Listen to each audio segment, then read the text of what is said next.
Welcome to the Fast Leader Podcast, where we uncover the leadership life hacks that help you to experience breakout performance faster and rocket to success. And now, here's your host, customer and employee engagement expert and certified emotional intelligence practitioner, Jim Rimbach. Call Center Coach develops and unites the next generation of call center leaders.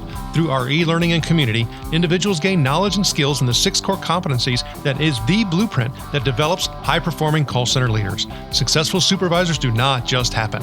So go to callcentercoach.com to learn more about enrollment and download your copy of the Supervisor Success Path ebook now. Okay, Fast Leader Legion, today I'm excited because you're going to get a very different perspective on what you thought was the separation between your personal life and your business life and how both of them can actually benefit. Greg Ablett grew up in Owasso, Oklahoma, just north of Tulsa with one younger sister. He grew up in a family of extremes, extreme love, extreme discipline, and his mom usually giving the love and his dad dishing out the discipline.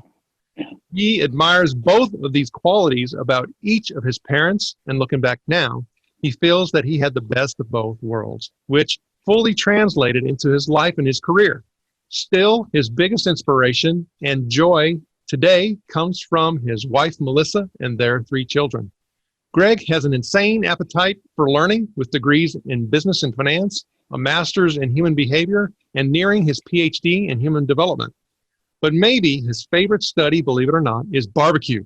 When he's not reading the latest on business or inspiring stories about success of others, you will find him studying up on the latest practices and theories for making great barbecue. After a car accident ended his professional golf career in the early 90s, Greg fell in love with business. He has led seven companies over the past 25 years, serving, leading, and consulting in over 20 industries around the world. His experience and studies have helped companies not only achieve their ultimate potential faster, but more importantly, become healthier, which he believes is the last remaining competitive advantage in business today. After a heartbreaking ending to a 14-year marriage, he committed himself to learn everything about relationships and what made them tick, what made them work, not work, what made them thrive and prosper, what gave them passion and chemistry, and what it would take for someone to have this for a lifetime. A journey that took almost 12 years of study. In 2017, Greg founded the IO Group, where he now serves as a business and life strategist coach and advisor to individuals, high-impact executives, teams, and couples that want to realize their peak potential. His focus is a transformational change in people and companies, transforming their leadership skills, their lives, their businesses, and their relationships from the inside out. In his new book, Extraordinary Relationships from the Inside Out, he distills a lifetime of experience into single essential principles and practices that are practical and applicable for everyone. Greg currently lives in Omaha, Nebraska with his wife, Melissa, and his 3 kids. Greg Ablett, are you ready to help us get over the hump? I will certainly try. Thank you for having me. It's a pleasure to be here. Well, and I'm really excited about our conversation today because you and I have had several off-mic interactions, and I'm hoping that we can bring that insight and energy to the time for us to have together so that other people can lead into it. But absolutely. Now, given my legion a little bit about you, though, but if you can, please share your current passion so that we can get to know you even better. Well, certainly, I think, what you heard in there, my favorite passion is probably barbecue, right? And I started grilling at a very young age. My dad first initiated me when I think I was about 8. And as I grew up and as I got out of college and so forth, I just kind of fell in love, and I've got grills literally all over the place and smokers and you name it. And so, my passion is really creating things. And that's just one of the things I think that I just kind of fell in love with. I'm like, I love a great, perfect meat. And it's not just meat either, but smoked vegetables, fish, you name it. If it can go on a barbecue, I'm probably going to put it there. Well, and I think, okay, so as you're talking, this is yet another thing as far as discovery is concerned. When you and I have chatted, it's like, okay, well, I double majored in finance and real estate. Well, you have a financial. I've spent, 20 plus years on trying to get better at the relationship piece and becoming, more emotionally intelligent and impacting the customer experience. And you've done the same thing. I'm like, we're brothers. Yeah, right. But I mean, for me, when I start looking at some of the things that you've had from experiences that I have not, I think it's quite compelling, intriguing, and I think we need to. And that is those 7 companies that you were involved with and running. Some of those turnaround stories were just, quite frankly, unbelievable. I mean, you're talking that happened so fast, and I'm like, yeah, right. Right. So Yeah. if you can, give us a little bit of insight into, first of all, before we go into the details, what kind of turnaround are we talking about when the right things are focused in on and the right people are part of the organization? Great question. First of all, it's faster than a lot of people think. And so there are really 2 things I think an organization needs in order to prosper for the long term. I think they have to be healthy, and I think they have to be smart. But I think where a lot of organizations focus the majority of their time is on the smart side of the equation, the decision sciences, things like, IT and marketing and strategy and, those types of elements, right? Or in the operations of themselves. But being a healthy organization removes things like politics, bureaucracy. It builds high levels of trust. And really, it's about the cohesive behavior between the executive team. When you can get that right, what starts to happen is that you can now engage in what we call ideological conflict. And ideological conflict is really about the search for the truth, right? It's not about the loudest voice in the room that wins. And everybody's probably familiar with that if you've ever been associated into business. And it's not necessarily the top, person. It's not just the CEO that says, okay, this is the way we're going to do it. Ultimately, they do have, the say so into what goes on. But building a cohesive team is about listening to your entire team, the entire perspectives of that. And having ideological conflict is about the search for the truth. When that happens, we can get to this place called commitment. Even when people first disagree with what's going on, they can commit to a decision because they can see that it's the right decision for the business, even though it may hurt their particular function or department, or they may have to give up some things within that, if that makes sense, or sacrifice some elements. But that commitment now raises the bar and the ability for those executives to now hold each other accountable for their own behaviors. And that is what actually produces result. A lot of people believe that, you have to be just extremely intelligent, or you have to have all this knowledge in order to run a business effectively and efficiently and fast, right? In order to turn around a business or make a lot of money or whatever the case may be. But in my experience, business is far beyond knowledge-based. It's about behavior. And what we've done in the past, and certainly what I've done, and I've been a huge proponent of organizational health for, 20 some odd plus years now, I think going back to 2000. And it's really about the behavioral dynamics that happen not only within that team, but now outwardly to the culture. So how do you develop that? So we have very specific practices and principles that we apply in businesses that have turned businesses from literally $1 million or $1.8 million investment to 18 months later being $18 million. Or taken, a $250 million company and turn it into almost a $600 million company in 3 years. How you're able to do that is you're able to, one, establish clarity throughout the entire organization. So everybody understands what they need to do and what's most important to do right now. That you reinforce and over communicate that clarity, right? So we don't get distractions. Listen, we all get distractions in our world, right? Our environments are constantly, we're getting pinged, whether it's a phone or if it's a, outside influence, but our environments are always, in business, it's competition, right? It could be technology disruption. It could be a number of different things. And so the idea about, if you think about an executive team that's cohesive in its behavior, they can not only see more elements, not only within their own organization, but outside the environments. So when they can perceive everything correctly, in other words, they're not perceiving it through some narrowed lens, or they have the ability now to sit down and look at things objectively and find an objective truth to a solution that's there. Southwest Airlines is a great example of a company who is very healthy in that regard. And you look at some of the things they've done, and, looking at them in business, they started out obviously as a small airline, but if you look at some of the details that go underneath, if you peel back the covers and look underneath there, they haven't furloughed an employee in 45 years. They've always been profitable for 45 years. And look at all the stuff that they have from an environment, right? Plagued with, economic woes, labor strife, all of these things, but they haven't done it. What's been different about it? And you'll see organizations like this. Chick-fil-A is another great example of an organization that is healthy. Here's an organization, if you want to talk about performance, that's closed on arguably the busiest day, right, of the fast food week. And yet they blow away the competition. These things don't happen by accident. They happen because there are purposeful, driven principles that they not only believe in, but they practice and abide by. And so organizational health is a big part of that. But some of those turnarounds that you spoke about, they have been massive, and they, to the extent of being into the billions of dollars in shareholder value. But they've not been done because we've been smart. They've been accomplished because we were healthy.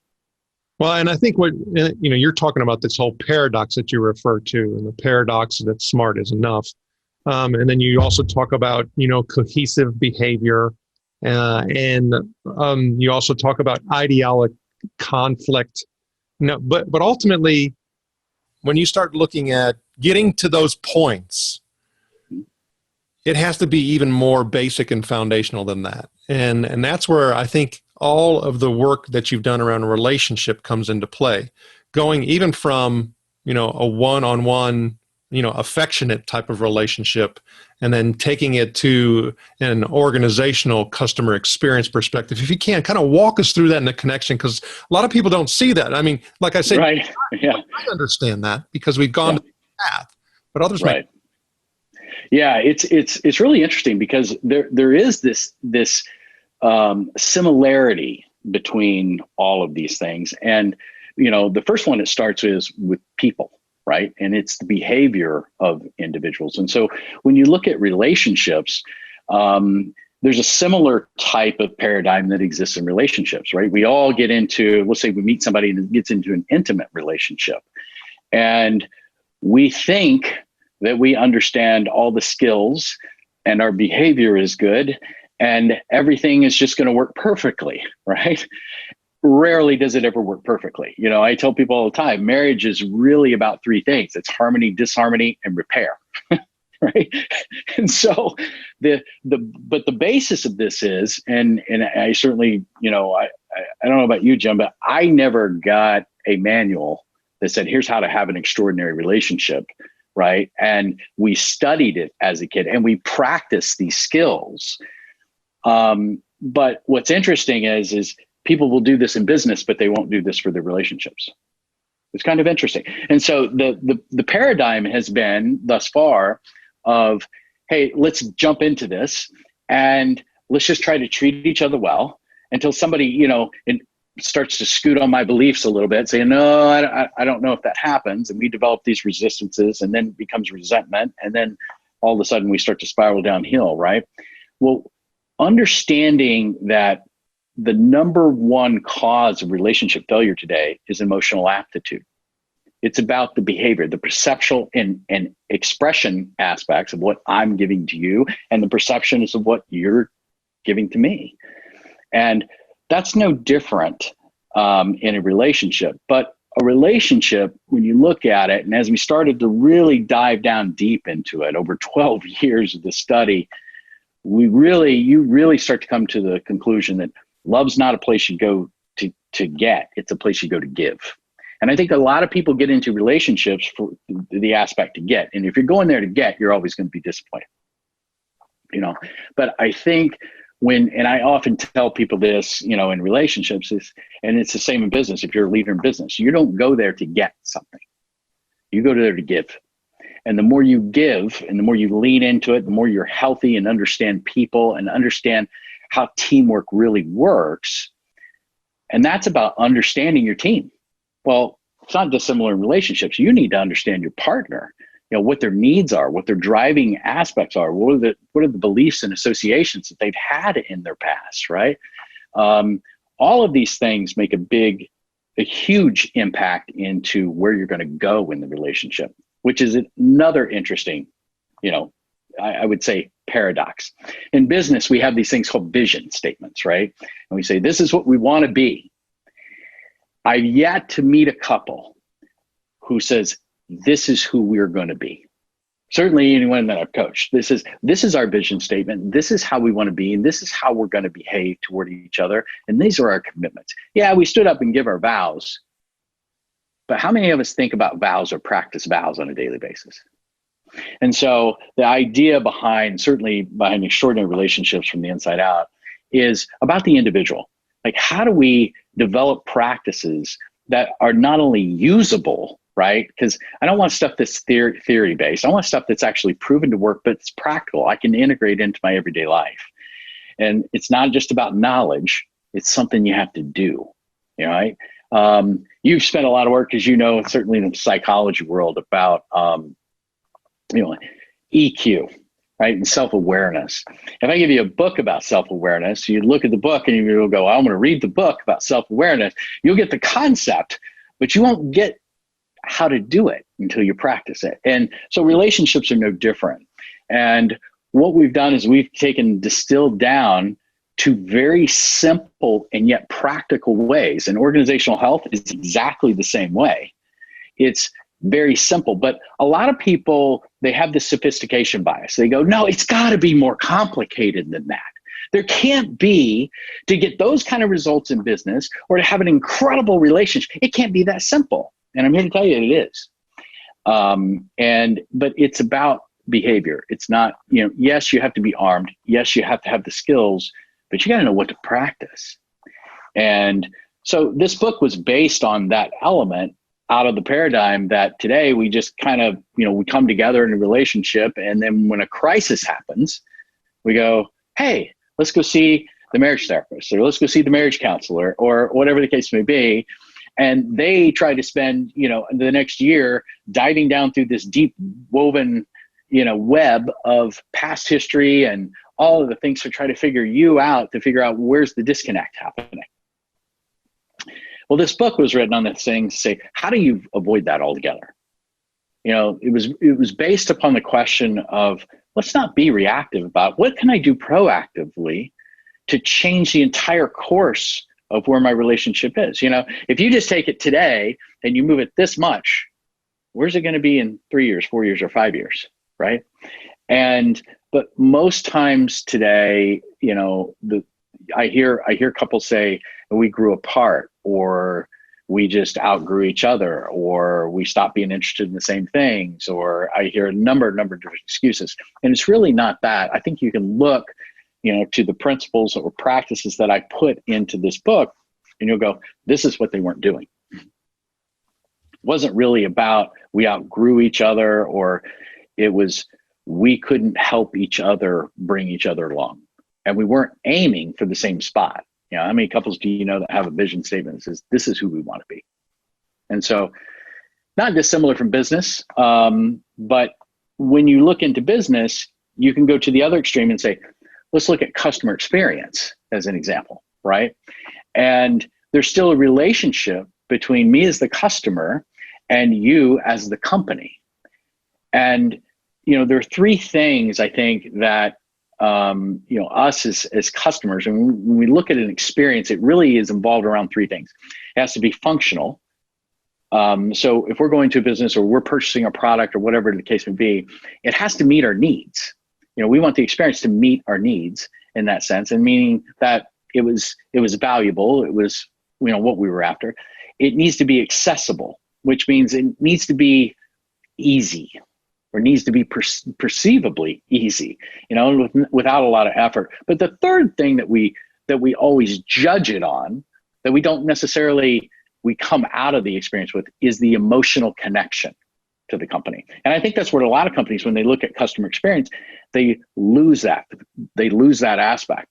Well, that emotional connection exists, whether it's, in an experience from a company to, you as an individual purchasing goods and services and so forth. The emotional connection within a team, a culture within a business, the emotional connection that you have with your significant other, all of that becomes important. And, in the book In Relationships, I talk about the needs and the 6 human needs, which weren't developed by me, but developed by a much more famous individual by the name of Tony Robbins. And you look at the understanding of this, but you start to understand and see people in a different way. The same thing can be applied in teams. The same thing can be applied in relationships, but also the same thing can be applied in customer experience. And I think this is where it's missed. When you get those 3 elements, where it has to be functional, accessible, and drive a positive emotional connection with your customer, there are ways that you can do that. So there are expressions. Remember the expression and perception aspect of both give and take, right? There are 5 principal expressions that have to be transmitted, or expressed, if you will, for the other individual. And the first one is really transparency. So I have to give you a sense of transparency. And the reason, because the perception then becomes trust. Right? Now, if I get a sense that you're transparent, then I'm probably going to trust you, if that makes sense. And a lot of people say, well, wait a minute, Greg, you can't measure this. And I said, well, you're right, and this is the simplicity behind it, for the people out there that have the sophistication bias or the quantification bias, right? That says, no, you got to be measured, it's got to be put to a number and so forth and so on, which I've actually done this for several different companies, including the last one, the major turnaround that we did. But the basis of this is, if I said to you, I said, well, could you tell if I'm happy? If I'm happy, can you tell the other person's happy? Or if I'm sad, or if I'm angry, could you tell that I was angry by my expression? Probably so. My point is that you don't have to be a clinical psychologist to be a practical one, right? You understand what these things are in human beings, and you can pick up what they are, whether you're on a phone, even if you're not speaking with them, if you're not sitting in front of them, but you're speaking with, you can tell, is something bothering you or whatever the case may be. So again, these are perceptions and expressions, but the first one is transparency. So that has to be expressed. So the element of trust is given. The same thing on an executive team. The number one thing you have to do, trust. What's the number one thing you got to have in a relationship? Trust. Right? So transparency becomes a really integral component of these 5 expressions. The second one is really centricity. So it's the ability to be personalized, so that you feel like, man, you're not treating me just like another, cow in the herd, that I'm special to you as a company, right? And so how you develop that and how you get that person to come across with that perception that, oh, no, they really cared about me, which kind of goes into the support element, which is the third element. And support is really about empathy. How many times did you call and say, hey, my credit card was stolen or something like that? And they were like, okay, you need to do this. Oh, okay. You're just like, dude, and by the way, somebody just took, $7,000 or whatever it is on my bank account, right? I remember one time, you remember when at the time they had the ATM machines, where you go in there and somebody had stuck like a fake thing on it and was recording the PIN numbers for it. Well, somebody stole my card number and my PIN, and they withdrew several hundreds of dollars out of there within like 30 minutes. Like I didn't even know what was going on. And so I call my bank, I'm like, oh my God, this is out of your checking account now, right? This is a whole lot different. A credit card, I dispute it, No, this is out of your checking account. So you're freaking out. And I remember the experience that I had. And this person was like, okay, well, sir, we're going to have to, file this, complaint, and we'll have to file this paperwork, and we have to do an investigation. And then I'm like, I just got my bank account drained.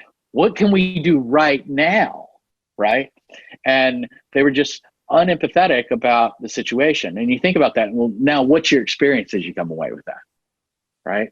Not only was it felt difficult, you didn't meet my needs, but I now can't stand you as a brand and as a company because you didn't take care of me. It wasn't personalized to me. You treat me like everybody else. So the empathy aspect has to be a perception by people relative to brand.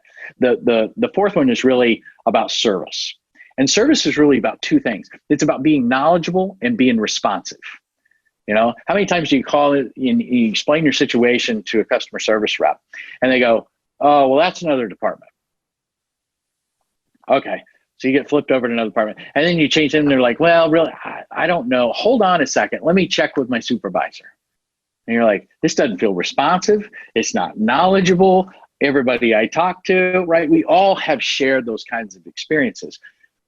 And really the fifth one is about engagement. And the engagement aspect is that we're both working toward the same goal, right? That we're both working hand in hand, if you will, as a team in that respect. And so engagement's not, you know, Jim, what's your address? It's 123 Sesame Street or whatever it is. That's not engagement, right? So the idea is that you're working toward a common goal both together.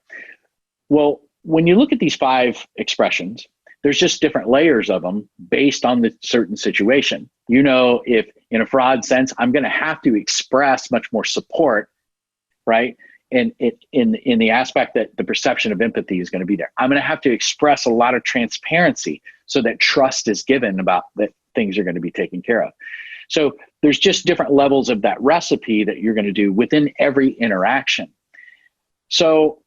But it's kind of funny. We've taken people who don't have any psychology, any human behavior background, and taken them and said, does that feel transparent from you from a scale from 1 to 5 for the people that want to measure this, right? And they would say, oh, it doesn't feel like it's transparent at all. Or they don't feel like they're empathetic toward the customer here. You know, we've all reviewed calls or heard calls or seen interchanges or whatever the thing is. But you can take these 5 elements and you can rank them across every experience you have. Not dissimilar than, you know, when you look at a business that's healthy versus one that's just smart, right? Smart, they usually involve in technology and so forth. And technology has actually been a really big disruptor when you talk about the experience of things, right? So it really starts to fragment the experience in terms of how do you bring it together? How do I know that, you know, the thing I was just working on my phone that I went to, you know, my computer, that I can pick up where I was left off? You know, Amazon actually has done this probably better than a lot of other folks, but for a long time it's been disjointed in that respect. And so I think companies can take, you know, the customer experience aspect of this thing, and, you know, if you think about those 5 expressions, those are no different than what you need on a team in a business. Those are no different than what you need in a relationship, and so forth. And so what we've done is that, you know, I can see different connection points across these 3, but it all starts really with the behavior, the perception, and expressions of the individual.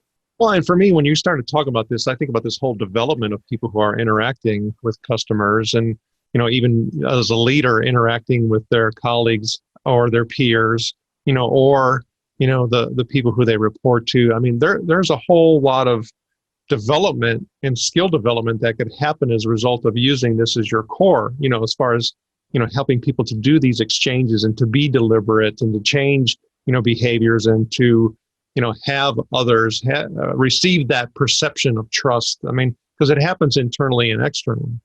Absolutely. And you know, when we start thinking about all this, you know, we really have to focus in order to be able to execute. And one of the things that we do to help us focus on the show are we focus on quotes. Is there a quote or 2 that you like that you can share? Oh gosh, well, Jim Rohn, the personal development speaker in the 70s, was who I listened to as a young kid, as a matter of fact, and which was where I think, you know, my fuel for business got started way back when. And I think personal development and learning became a really big component of mine. But one of his famous quotes was, if you want things to change, you have to change. If you want things to get better, you have to get better. And that was one that still sticks with me today.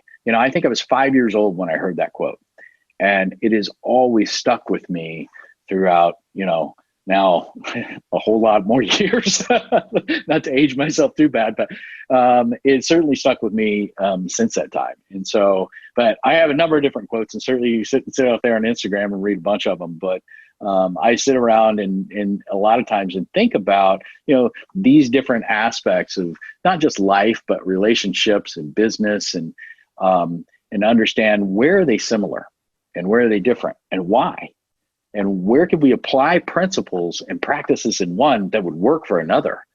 And so that's some of the aspects of where I think all those three kind of come across. But one of my favorite quotes is definitely Jim Rome, and which probably one of my favorites that stuck with me for 44 years now. Well, and then we see and hear this resonate on the personal and professional side as well. But there's times where we are not intentional, we're not deliberate. Our behaviors are offline, and we talk about getting over the hump and those being learning opportunities. And when other people can hear those, a lot of times it'll help them as well. Is there a time where you've gotten over the hump that you can share? Yeah, I tell you, one of the biggest hurdles I ever had, the biggest challenges I ever had, was coming out of a divorce, in a marriage. If anybody's ever been through, and a lot of us always been through, some type of breakup or some type of thing of that nature. And, there are two different really driving forces that I found in life. And that is, the first driving force is the avoidance of pain, right? Which is where most people go, or the gaining of pleasure. Right. And those are really the two forces that kind of drive us all as human beings. And pain was a great motivator for me. And so, while being, I was not in a good place, not in, a place where I felt like, man, I really understand what it takes to have a successful relationship. And when you come out of anything and you fail, you question everything, And that was a great motivator for me. There was a time when I basically just said, you know what, I can control this part. And I remember the night that it happened. It was about 2:30 in the morning. I was still up, and I had just moved into Omaha, believe it or not. It was just dumb cold outside. If you've ever been here in the winter, it's not a whole lot of fun, but great place to live, but certainly pretty cold. And I vividly remember sitting there as I'm going through all these reports for a new position that I had just taken on, running a new company. I hadn't been there a week, and as I'm going through this divorce, and I remember going, gosh, I can control this in business. Why can't I control this in relationships? If I can make business a success, why can't I make relationships a success? And that was like the hump. That was like the light bulb clicked on for me. And I went, I can do this. I just got to go learn what it is that drives relationships. And as I started to learn, I went, oh my gosh, that's kind of the same here. That's kind of the same here. We all kind of get these epiphanies, right? At some point as we start to learn. But that was probably my biggest challenge and turning point, because, for months, after we separated from my initial, my former wife, now ex-wife, when we separated, as anybody does, you go through a month of it's just a bad, dark place. You start questioning everything, you start questioning yourself and your ability and so forth. But I remember that time when I was sitting down, and again, 2:30 in the morning, and I'm going, I know the strategy for this business. I know exactly what to do. I know exactly how to do it. And all we got to do is go do it. I go, why don't I have that relationship? Well, because I didn't study relationships like I studied business. I didn't understand those types of things. And so I went back to school, looked at my master's in human behavior, and then turned around and started pursuing my, PhD in human development. And It's great to understand why people do what they do, but if you can't change it, if you can't modify it, if you can't give them something useful and practical, then it won't get used. It won't stick. And so, as I started to study, that became like the night. I still remember back today, like it literally was yesterday, and going, wow, why can't I do this for that? And it kicked off this journey, got me over the hump, got me out of the depressive state that I was in. And here we go. Well, and when I start thinking about that and how you have brought these two things together and how you have had success with one and now you are having success in the other, and looking at, obtaining the PhD, I start thinking about, well, where's Greg going to go now? Right. So if you can share with us one of your goals. Yeah. So one of the goals, and believe it or not, the relationship coaching stuff got started by accident. As I was learning, as I was developing, really the principles that now you see in this book, I needed something to test it on. And in the book, I mentioned the first couple that I ever coached was Brian and Kelly. And I talk about their story in the book. And Brian was a friend of mine and lived in the apartment that was next door to me, literally the same one I was up at 2:30 in the morning trying to figure out, this business. Well, he and Kelly lived next door.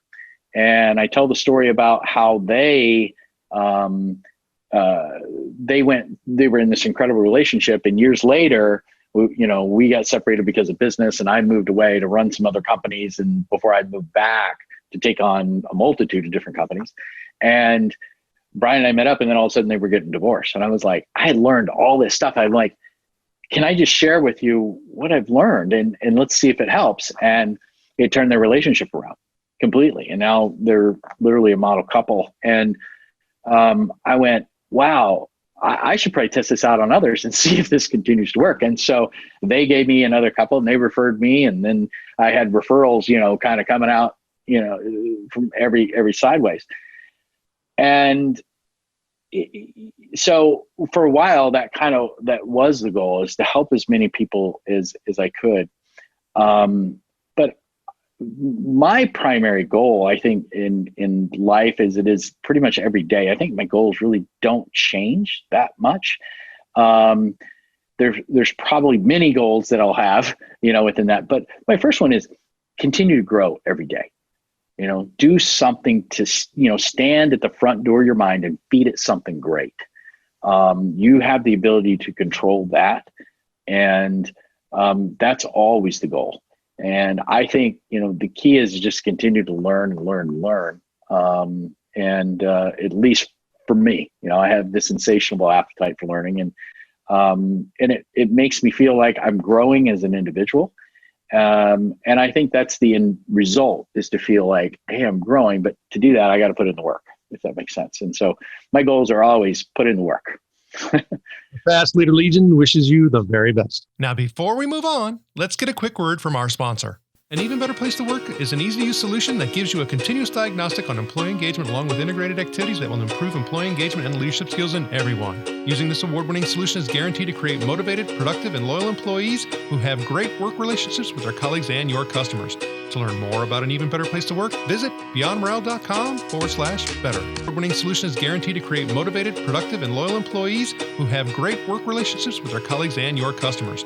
To learn more about An Even Better Place to Work, visit beyondmorale.com/better. All right, here we go, Fast. Thanks, Jim. It's time for the Hump Day Hoedown. Okay, Greg, the Hump Day Hoedown is a part of our show where you give us good insights fast. So I'm going to ask you several questions, and your job is to give us robust yet rapid responses that are going to help us move onward and upward faster. Greg Ablett, are you ready to hoedown? You got it. All right. So what is holding you back from being an even better leader today?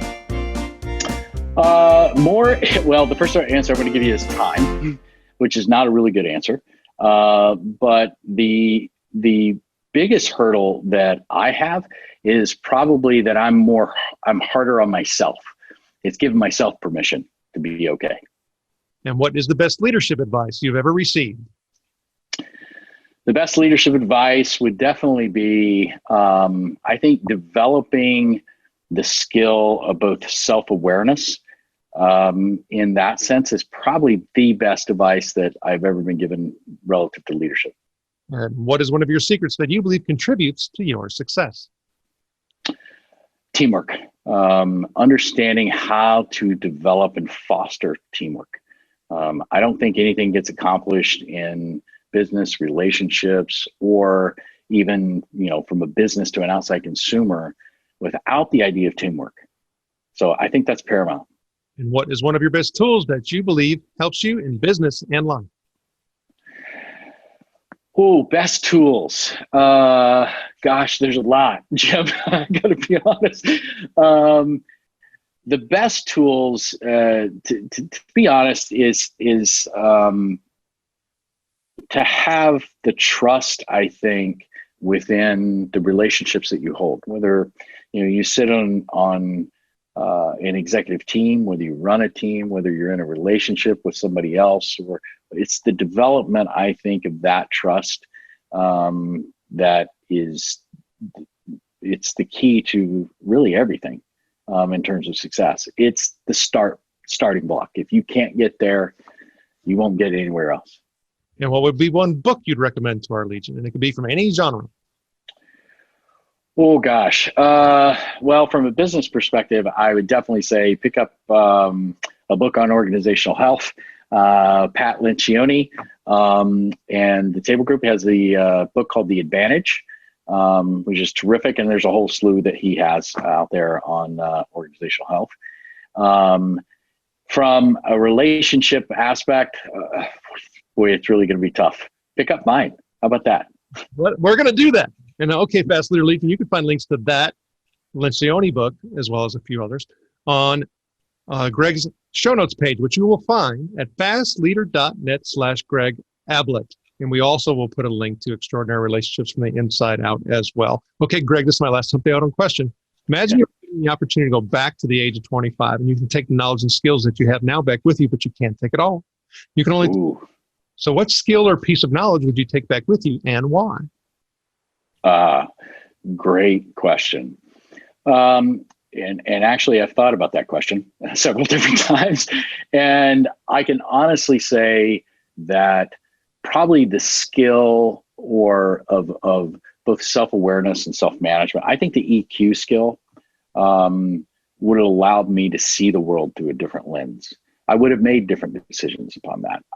I would have been able to surface more choices because of those perceptual changes that I did not have at 25. And if there was one skill I could probably go back and change, or if I could take one with me and go back and change the course of that, it would probably be that. Greg, I had fun with you today. Can you please share with the Fast Leader Legion how they can connect with you? Yeah, absolutely. So you can go to the insideoutgroup.com, spelled just like that, theinsideoutgroup.com. You can hook up with me on LinkedIn and or find us on Facebook or Instagram. Greg Ablett, thank you for sharing your knowledge and wisdom. The Fast Leader Legion honors you and thanks you for helping us get over the hump. Thank you for joining me on the Fast Leader Show today. For recaps, links from every show, special offers, and access to download and subscribe, if you haven't already, head on over to fastleader.net so we can help you move onward and upward faster.